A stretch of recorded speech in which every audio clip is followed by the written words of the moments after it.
Hello again. My name's Kalen Bonet, and welcome back to Dwarf Fortress. This time we're in version 50 of the game, and I'm going to show you a few forts that I've made so far. So this is Graniteclapped the Cooperative Dungeons, I believe. Lolo Crag et Naradir. We have 141 people in the fort, and it is our capital, so we actually have the queen here, as well as a baroness. The first thing that you'll notice, I have a couple of watchtowers here, and we've built a tavern, which unfortunately, we had problems getting dwarves to split their time between like the tavern up here and the tavern downstairs. But this place is beautiful. We've built a couple of bridges over the top. So we've built our entire fortress in this ravine here. Going up, going down. Here we have the great library of Graniteclapped. We have lots and lots and lots of librarians. Librarians? No, look at all of our scholars. Sage, naturalist, a goblin. Oh yeah, we have a goblin scholars. We actually have, there's like a lot of goblins in this world. It's kind of surprising. This is where I discovered that you could actually, if you put a bunch of dwarves in the medical profession, they start to like pick up scientific knowledge, and you can actually just make them scholars pretty much like directly. And I have a bunch of, that's why I have a bunch of like surgeons and naturalists and yeah, that kind of thing. A lot of these things here were things that we discovered here at the fort. It's home helper. Holy, whoa. That is a lot to know about for one little dwarf. Master design image. Oh yeah. I forgot about our symbol. Also, dwarves in the hospital can stay right next to the waterfall, which gives them happy thoughts. The tavern is a story below, as well as all of the workshops over here. We have, I believe these are the Baron's chambers here. Or the Baroness, in this case. She has a separate, like, dining room and a study. And then we have, up here, the Queen's chambers. One of my favorite things is, in this fort, is the Rainbow Bridge. That crosses between a bunch of the bedrooms in the mine area. There's a huge bunch of mines down here.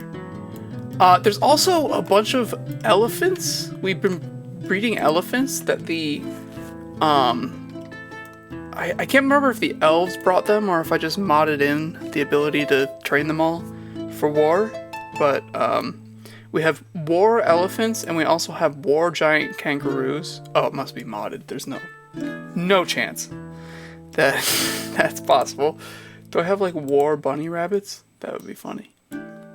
Yeah, I designed this entire bedroom area to be very like ergonomic. I was watching some other Let's Players design theirs, and I liked what they were doing. I don't even think they were anywhere near full capacity. I think full capacity for us is like 200 dwarves or something like that. But yeah, this was my first fort in the new version of the game. It's a bigger fort than even Zokonushrir was, just because we sprawled out a lot more. And I like that. It's very, very pretty. And the location is pretty wonderful. Here's what the world map looks like. We are over here, all the way to the east. And we are, yeah, unfortunately at war with like pretty much everybody else. Anyway. Okay, so at some point I decided to reclaim a fort.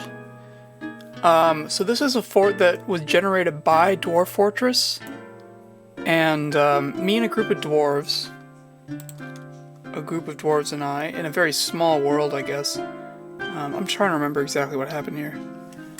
Reclaimed this fort. We built some shallow farms, and then you gotta go all the way in. Oh yeah, there's a road here out of the fort. And we built, I can't remember if we built these bedrooms. I'm pretty sure we built these. They look like ones I would build. And we reclaimed some of these rooms. So we've got, you know, a tavern here. We've got some storage, a dining room, our hospital here.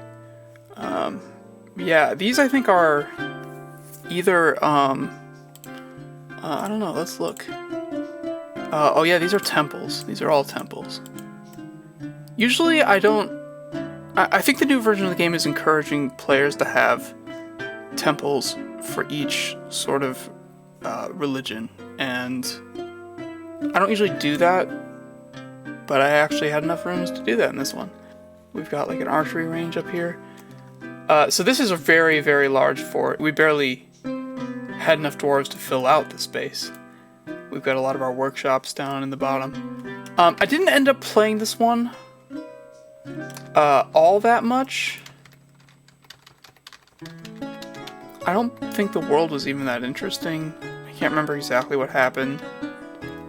Yeah. Really, really, really big place. You know what is notable though? Probably the most ambitious project I've ever taken on. Here we are at Riverstopped. So Riverstopped is a very large city. I don't remember where I saved it. You're gonna have to look at the map to get an idea of the full breadth of this. But I've walled in the entire perimeter of the area, the entire perimeter of the map within the bounds I'm allowed to do. We had a tunnel under the mountain at this point, but that's not really the point. The point isn't the wall. The point is that, oh, it's wintertime.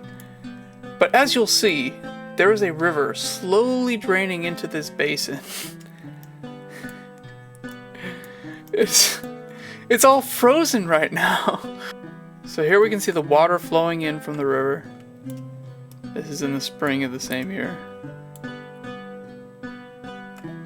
This is pretty effective against invaders.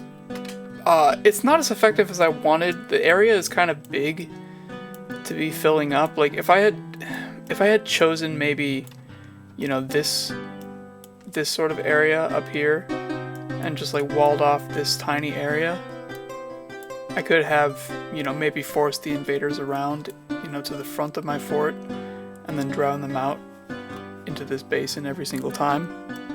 As it is, it takes a little bit too long to fill up. That's cute. I forgot about that. So at a certain point, we use some of the water for defense. I don't remember what these are hooked up to. Show-link buildings. Extra drain, right? Yeah, so if we pull these, we're gonna see these open up and drain into the area outside. Oh, there they go. It's pretty fast. Oh god. It's pretty fast. Holy shit. Yeah, so the entire area starts to get flooded. And if you're down there, that's pretty deep. You may start to drown. It's not the best design in the world, I'll be honest with you. If maybe I had built it a little bit further in and had like just a corridor that I could flood with water from the reservoir, I think that would be controlled a little bit better. Once it fills up to this bit, you can dump it a little bit more broadly. Down in the fort, obviously we have our barracks, whatever keeps the dwarves happy enough. We have our Baron's chambers. You know, the typical doodads. We've got, pretty sure these are either trade halls or temples, some kind. And downstairs we have all of the workshops and storage, which I've kept a little bit more pared down for this fort. I was trying to be economical.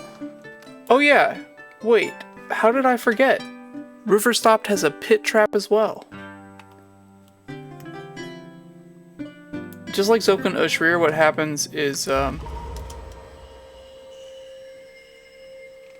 holy fuck, what was that? So just like Zokan Ushrir, what happens is they come downstairs, I'm able to put this bridge up, and you're forced to go around instead of directly into the fort. And once you go over the pit trap activates, you fall quite a long way directly into a magma spout. This tower has bridges that go all the way back to land and can also be toggled, just like the pit trap bridges. So theoretically, even if an army starts marching along here, what we can do is we can trigger the bridge and just dump them. So yeah, very effective, even more effective in some ways than Zokan Ushrir, simply because, you know, I don't have to recover anything. I don't have to kill anything. Don't have to fetch a bunch of gear. You know, I don't get access to the extra materials, but it doesn't really matter. You know, if everything just sort of dies, then it's sort of a win-win situation. Thanks for watching. Don't forget to like and subscribe. YouTube does that fancy thing where it lights up the buttons now, which is kind of cool. And yeah, I don't know, I might make some content in the future. I play a lot of other roguelikes like Cataclysm Dark Days Ahead, Cogmind, or War Sim The Realm of Azlona. But I also play some other games like Magic the Gathering or Project Zomboid. So let me know your thoughts in the comments. Thanks again.